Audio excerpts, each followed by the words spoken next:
kennt ihr das? 11 Uhr ins Bett, 2:45 wieder hoch. Nee, nicht wegen Arbeit. Einfach weil man nicht mehr schlafen kann.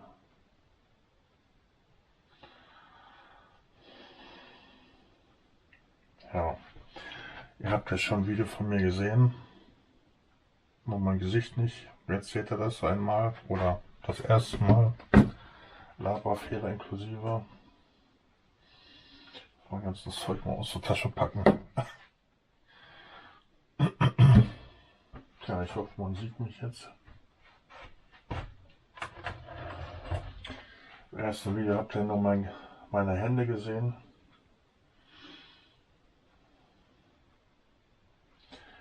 Jetzt versuche ich doch mal ein bisschen mein Gesicht zu zeigen.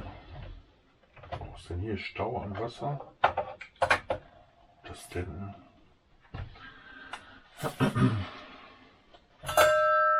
Oha, laut.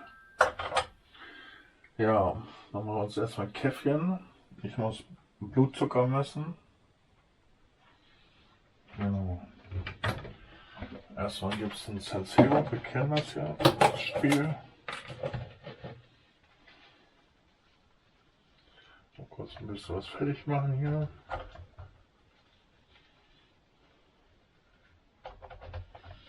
Oh, da hat man so gut geschlafen, ey. Oh, dann bist du schon wieder wach. Und müde bist du auch, aber du kannst halt nicht schlafen, ne?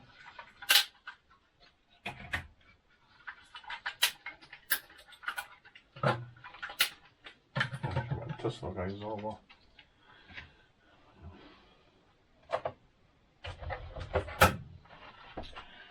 Ich will noch ein bisschen Krach machen hier. Ich hoffe, ihr seht mich.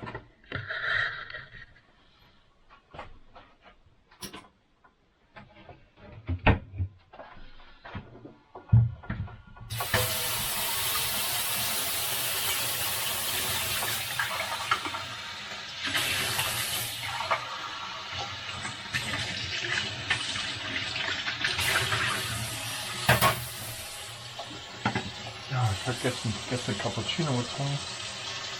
Das ist richtig Hassel drauf von an. Natürlich diese ganze Scheiße an der Kasse rum. Ne?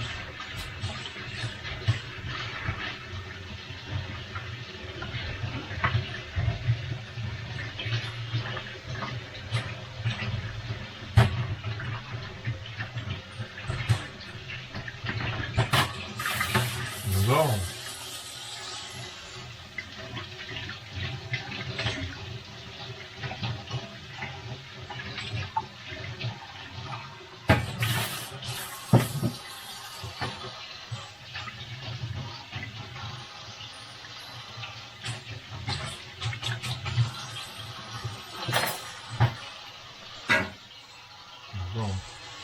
Jetzt können wir gleich noch die Hände waschen. Vor der Blutabnahme immer wichtig, ganz wichtig, dass die Hände sauber sind. Falls da noch Zucker oder Fette sind auf den Fingern, dass man die halt auch wegwäscht und nicht im Blut landen.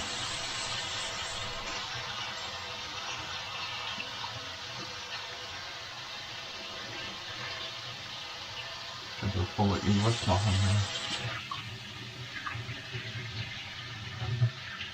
Ja. Ich mache noch ein Klo noch.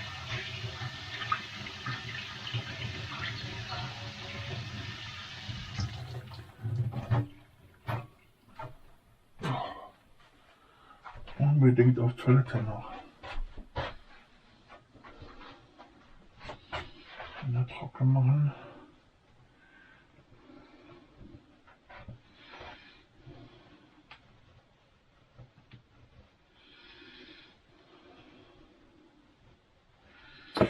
So, dann brauchen wir so ein Stück Papier. Und dann gucke ich mal, ob ich das euch nochmal zeige hier.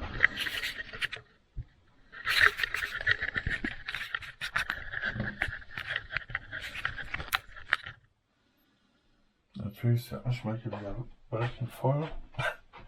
Ich muss den Aschbecher gleich mal erst leer machen. Letztes Mal auch im Video schon, ich weiß. Leider will ich hier, das heißt leider, ich will die ungeschönte Wahrheit zeigen, wie es ist mit jemandem wie mir, bei mir, wie ich lebe, alleine, nicht verheiratet, gar nichts, keine Kinder, keine Frau. Ja. Heute geht's besser mit Patrick. Oh, ich hasse das, ne? Auch jedes Mal aufs Neue hasse ich's. Kommt auch nicht viel Blut. Geht aber. Ist noch ein bisschen dunkel. So. Wie viel haben wir noch? 5 Stunden Schlaf, 4 Stunden Schlaf. 111, das geht. Da bin ich mit zufrieden. Einmal das Spritzen noch eintragen und 111 morgens ins Diabetesbuch eintragen. Momentan messe ich nur morgens.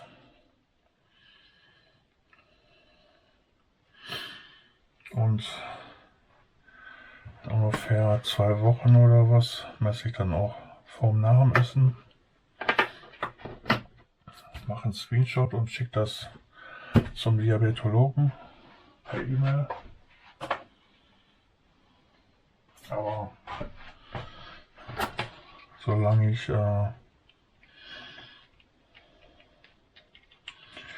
kein Screenshot machen muss, die letzten 3 Tage oder so, das war.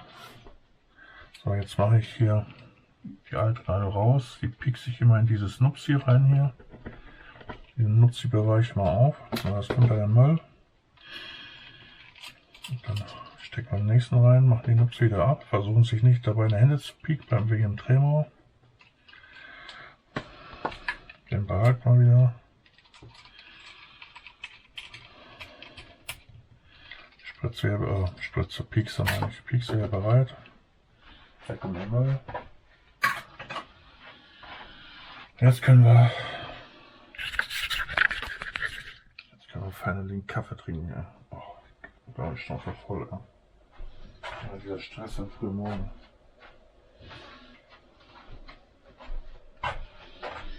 Ja, ich hatte eine Entgleisung, eine Diabetes-Entgleisung.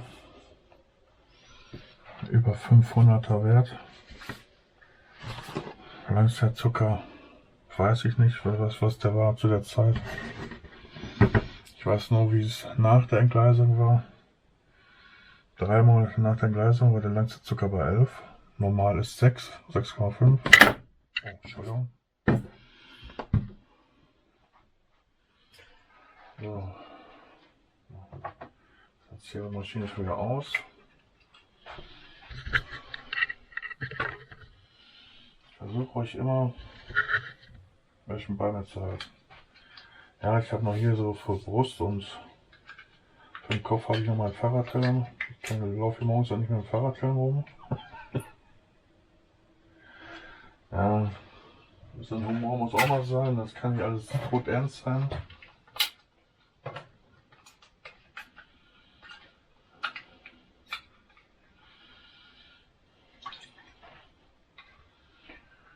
Ja, Kaffee ist immer so ein Problem. Letztens im letzten Video habe ich mal erzählt,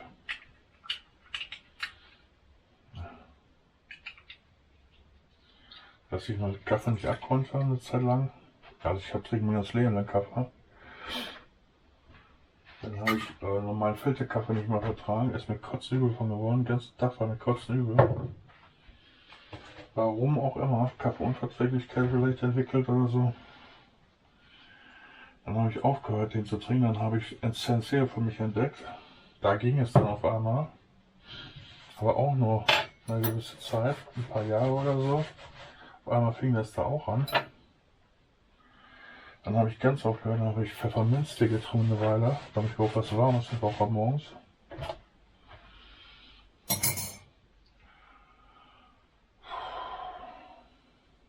Und dann habe ich wieder angefangen, Cappuccino zu trinken. Und jetzt wieder Senseo, aber nur ganz milden Kaffee mit ganz viel Kondensmilch. Und natürlich, ne? Jetzt kommt der Oberlacher, Zucker.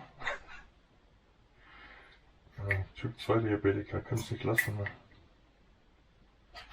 Aber ihr habt ja gehört, man, der ist okay, von daher. Ich weiß, jetzt packt sich jetzt mal jeder anständige Diabetiker in den Kopf. Was er denn da? Zucker in Kaffee, Junge? Alter. Mhm.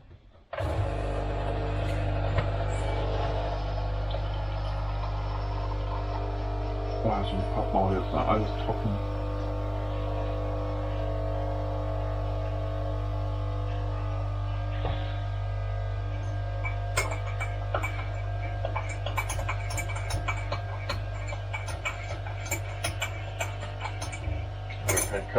Kein Wasser aufgefüllt, ne? Ach, das reicht aber noch.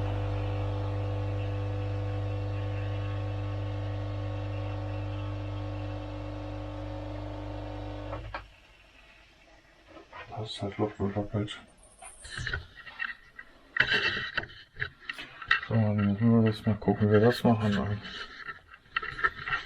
So, nicht schwindelig werden hier. Na. So geht denn das hier nicht. So.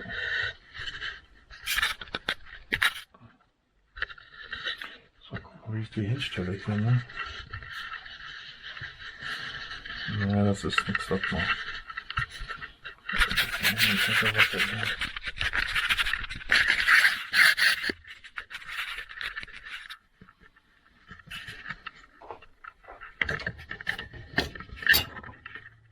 Kein Platz, die soll mal abwischen, ne?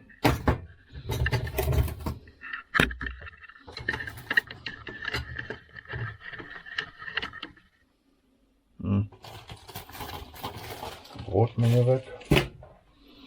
Ein kaputter Teller. Da ist eine Figur aufgefallen, aber Schrott. Aber muss doch ausgerechnet dieses Ding sein, das ich hier wieder nicht kann. Ne?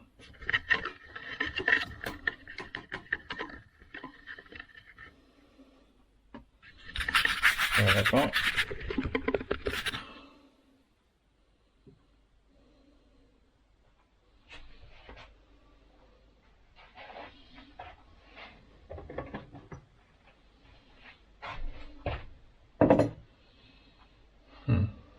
Das funktioniert.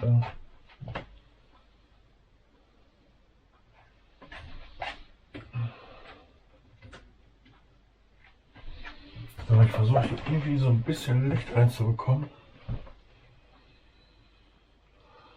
Wenn mein Kater das hört, der ist draußen, der ist Freigänger, dann macht er gleich Randale draußen, dass ich schon wach bin. Weil er denkt dann, wenn ich wach bin, dann kriegt er Essen. Ja, der Papa steht ja immer erst steht um 5, 6 Uhr auf, dann kann ich ja schnell an die Tür gehen und mal betteln, damit ich Essen kriege. Also Nassfutter. Weil der kriegt sein Nassfutter immer nur morgens. Weil er frisst ja nachts Mäuse und alles, also und was nicht alles. Also ja, er fängt die nicht nur, er frisst die sogar auch. Und tagsüber kriegt er dann Katzentrockenfutter. Und morgens früh ist immer Nassfutter angesagt. So. Irgendwie ein Kaffee. Vorgestern ist mir wieder schlecht geworden am Kaffee. Da habe ich gesagt, Leute, ey, halben Kaffee weggeschüttelt. Dann habe ich mir gestern Cappuccino gemacht. Halbe Tasse weggeschüttet. Ja, beim Kaffee ist mir schlecht geworden, beim Cappuccino auch. Ja. Aber bei Cappuccino war es halt einfach so viel Zucker drin. Und wenn man so lange kein Zucker mehr genommen hat, ne, also.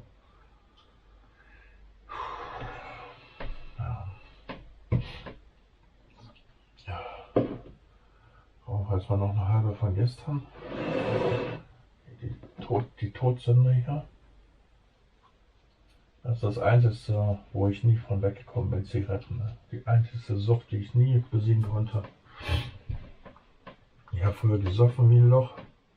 Ich war nie Alkoholiker in dem Sinn, also nicht so abhängig, dass ich dafür irgendwie eine Zielkur machen müsste oder so, sondern ich habe aus eigenen Stücken geschafft, aufzuhören zu trinken. Also ich habe hier extrem viel getrunken, Alkohol, und bin von weg und von Drogen, früher auch viel Drogen genommen, auch komplett von weg. Alles aus eigener Willenskraft geschafft, aber ich schaff's nicht aufhören zu rauchen, ne? Du wirst so bescheuert, ne? Und ich habe schon chronische Bronchitis und so ein Mist, ne?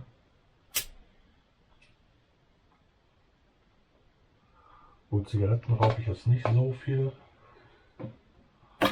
Da kann mal sein, dass das 2, 3 Stück am Tag sind, aber früher habe ich bald eine ganze Schachtel am Tag geraucht. Da habe ich ja letztes Mal schon gesagt, wegen Dampfwärtern. Ich habe mir dann hier noch, das ist ja nicht meine erste, ne? Mir noch eine Wupo geholt. Eine Wupo, keine Ahnung, weiß gar nicht, wie die hieß. Das ist so ein fettes Pod-System, weil die hat ihren 5000 Akku drin hier, ne? Also über 5000 mAh irgendwie Akku drin, deswegen ist das ein Monsterdingen, aber das ist ja noch nicht alles. Ich habe ja hier oben ist noch eine, ach, ich habe so viele, ich habe hier eine, da hatte ich mir noch eine Dings gekauft, hier ist noch eine Verpackung, eine Aspire. Aspire ist das, Zeldos X80, ein recht neuer Dampfer, eine MTL. Eigentlich bin ich Subumdampfer. Also ich ziehe direkt auf Longe eigentlich. Dann habe ich hier noch eine Morph 2 von Smog noch.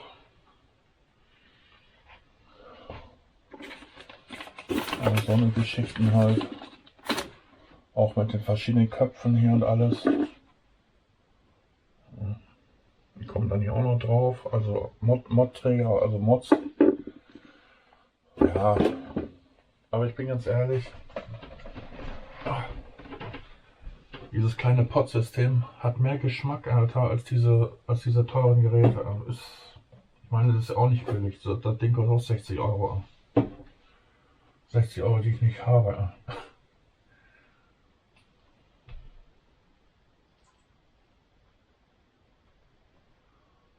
Ja, boah, gleich hier aus, ey. Auch noch eine halbe. Schon wieder ausgemacht, das ist ekelhaft, Alter. Boah, ich will noch mehr Packung von. Ja. Und die Mod hier, die Mod von Aspire hier ist halt mal sauschnell alle gewesen, obwohl es ein MTL-Gerät ist. Und dann habe ich wieder die rausgekramt. Und die Dampfe hier ist auf 23 Watt und direkt auf Lunge immer.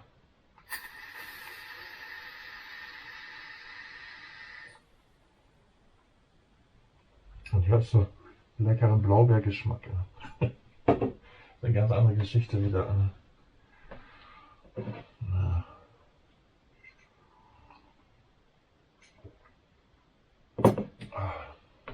Es ist noch ein bisschen dunkel. Ich hoffe, das passt mit der Qualität ein bisschen, aber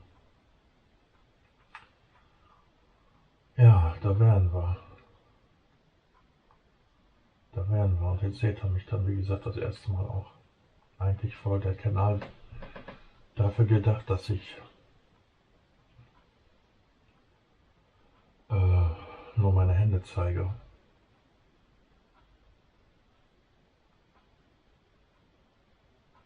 Aber ich habe mich dann jetzt umentschieden und gesagt, kommt, ihr wollt bestimmt auch sehen, wer hinter der Kamera steht. Also habe ich mich jetzt entschlossen, dann auch mein Gesicht zu zeigen. Ich weiß noch nicht, als was ich das hochladen werde, als Podcast oder als normales Video. Vielleicht auch beides, je nachdem wie mein Redefluss heute Morgen ist. Ich bin total im Arsch. Haben jetzt 3:30.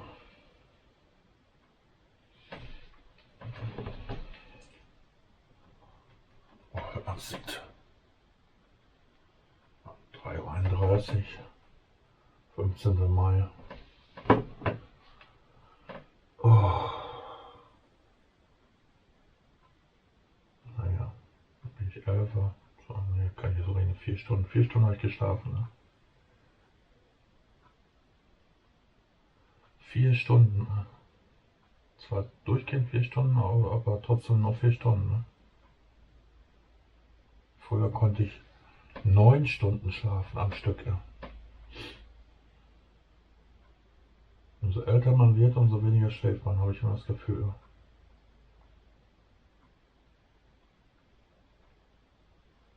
Ja. Er jault schon draußen rum, er will rein. Ne? Weil er denkt, es gibt Essen jetzt. Nee, Keule. Das wird nichts, ey.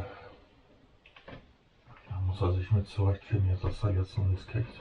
Sonst sitzt er hier drinnen und dann nervt er die zu Tode und.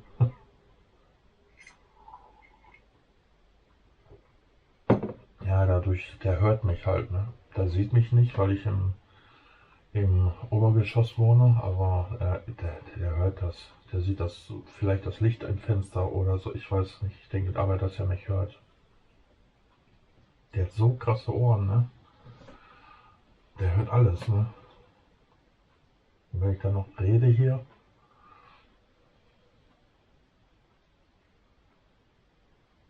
es ist eigentlich ein Einfamilienhaus. Hier oben ist halt noch eine Etage frei gewesen. Aber das ist alles ein bisschen kompliziert zu erklären, ne? Das ist auch etwas, was ich dann auch angehen werde in Zukunft. Deswegen kann sein, dass ich hier das Video auch teile. Also, dass es ein normales Video wird und gleichzeitig ein Podcast. Der geplant ist halt, dass ihr erfahrt, wer ich bin und weswegen bin ich krank und warum habe ich so viele Erkrankungen. Ich habe ja wirklich alles. Man müsste mich eigentlich fragen, was ich nicht habe. Ne? Was hast du eigentlich nicht? Ich habe alles. Das sind von normalen Krankheiten wie chronische Bronchitis, sage ich mal chronische Magenschleimhautentzündung, Heuschnupfen, Hallux valgus, also hier krumme große Zehen und so, ne, wie Frauen eigentlich noch haben, weil sie die ganze Zeit nur Stöckelschuhe tragen, oder was ich, weswegen die sowas kriegen. Habe ich als Mann.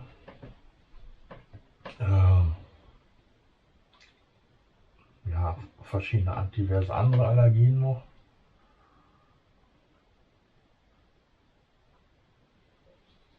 Und dies und das. Ne? Also viele so Kleinigkeiten von den normalen Krankheiten her. Dann von den psychosomatischen Erkrankungen habe ich dann Depressionen, Angststörungen, Panikattacken, Tremor, Kindheitstrauma, Persönlichkeitsstörungen und so eine ganzen Sachen. Also das ist einiges. Ne? Dann kommen noch jetzt Diabetes Typ 2 kommt noch dazu. Ich habe Probleme mit dem Cholesterin, Probleme mit dem Blutdruck. Ja, es ist unheimlich viel halt. Ne? Ich habe alles gemacht, jede Hilfe in Anspruch genommen, die ich kriegen konnte. Über 20 Jahre lang. Ich war in etlichen Nervenkliniken und alles, also keine geschlossenen oder so. Also ich war nicht in der Irrenanstalt in dem Sinn, also nein, ja, ich weiß jetzt auch nicht lustig, aber ich meine halt, ich war halt nie in der geschlossenen, aber ist ja Quatsch, warum sowas soll ich da? Ja? Mir geht's das halt seelisch schlecht halt, ne? Und die meisten Sachen, die ich habe, wie den Tremor halt, dieses starke Zittern in den Händen, das kommt vom Kopf, das ist keine Nervenkrankheit. Ne? Parkinson zum Beispiel ist ja eine Nervenkrankheit und Tremor ist großteils meistens immer vom Kopf her. Das hat man sich irgendwann so angewöhnt, aus gewissen Situationen heraus und dadurch entsteht dann sowas. Ne? Und wenn man das sein ganzes Leben lang so macht, wie ich mit 11 Jahren, und heute bin ich jetzt, in 2 Monaten bin ich 51, ja, das sind 40 Jahre. Ne?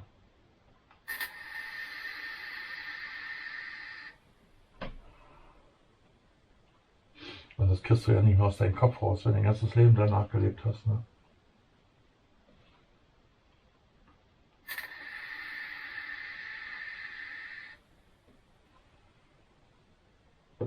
So, manchmal ist es halt ziemlich heftig und dann manchmal ist es nicht so heftig. Manchmal, wenn ich nicht darauf achte, zitter ich auch gar nicht. wie gesagt, das kommt vom Kopf, ne? Und wenn das, vielleicht bin ich gerade abgelenkt oder keine Ahnung, in Gesellschaft und unterhalte mich vielleicht gut und setze dann die Tasse Kaffee an mit einer Hand oder so, auf einmal kein bisschen zittern. Ja, das kann sein, ne? Aber ich selbst merke das nicht, ne?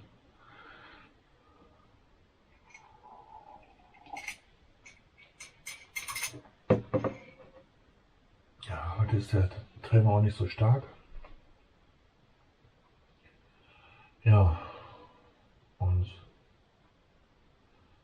ja, es fällt mir ein bisschen schwer, das auch in der Öffentlichkeit zu erzählen. Ja, was heißt, fällt mir schwer. Eigentlich bin ich da ganz locker, was das angeht. Mir ist es egal. Ich habe auch nichts zu verlieren oder sowas. Da können die Leute auch kommen und bla bla machen und geht mir Marsch vorbei. Ne? Aber es ist trotzdem, ja, dann würden wir aber so in den Podcast-Bereich kommen, weil das wäre sehr viel Laberei halt. Ne? Dann kommen wir wirklich in so eine Art Podcast-Bereich, wo ich meine Lebensgeschichte erzähle. Von meiner Kindheit bis heute.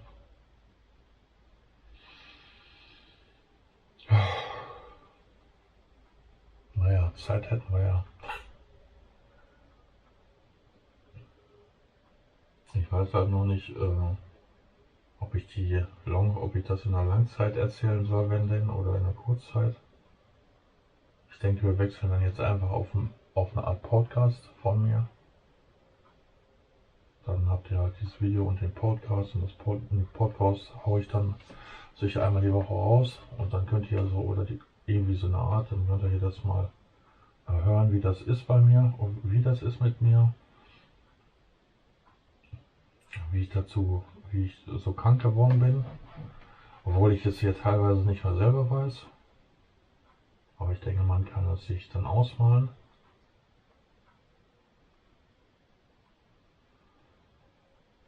Ja, mal gucken, wie ich das am Ende schneide alles. Was wird davon ein normales Video, was wird ein Podcast davon? Weil lange Erzählsachen, denke ich, passen einfach nicht in ein normales Video. Das kann man eher in so einem Podcast verpacken. Da könnt ihr euch dann hinsetzen, könnt euch das als Video angucken oder einfach nur zuhören. Ja, ich wünsche mir halt auf jeden Fall eine starke Community, die hinter mir steht und mit mir zusammen wächst und lebt und wie auch immer. Und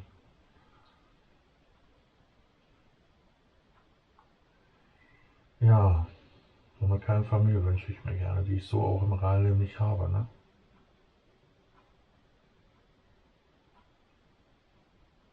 Ja, und ihr seht das wahrscheinlich auch, ich mache auch YouTube nicht zum ersten Mal. Ich mache schon YouTube seit 7 Jahren, halt aber nicht in dieser Art. Ich betreibe noch mehrere andere Kanäle, aber diese 3 oder 4 davon sind gar nichts halt. Das sind alles mal so Testkanäle gewesen, Gartenarbeit, Fahrradkanal. Dann hatte ich schon mal so einen ähnlichen Kanal wie den jetzt hier. Gaming. Gaming mache ich am längsten jetzt mit 7 Jahren. Also wo ich die meiste Zeit dran gesessen hatte. Nebenbei halt den Gartenkanal, den Fahrradkanal und so weiter. Aber mehrere Kanäle gleichzeitig, das funktioniert halt nicht. Ist zu viel Arbeit. Man muss dauernd Content machen, du musst dauernd hier, da, dort, und das klappt nicht, ja. Das ist too much, ja. Einmal zu viel.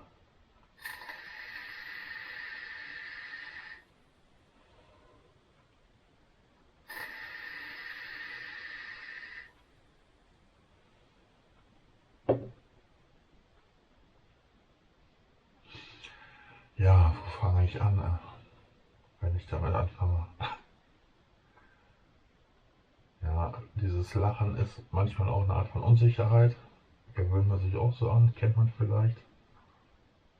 Ich werde hier wohl den einen oder anderen auch aus der Seele sprechen, auf jeden Fall. Du bist auf jeden Fall nicht alleine. Es gibt da noch mehr da draußen, die so sind wie ich. Das weiß ich auch.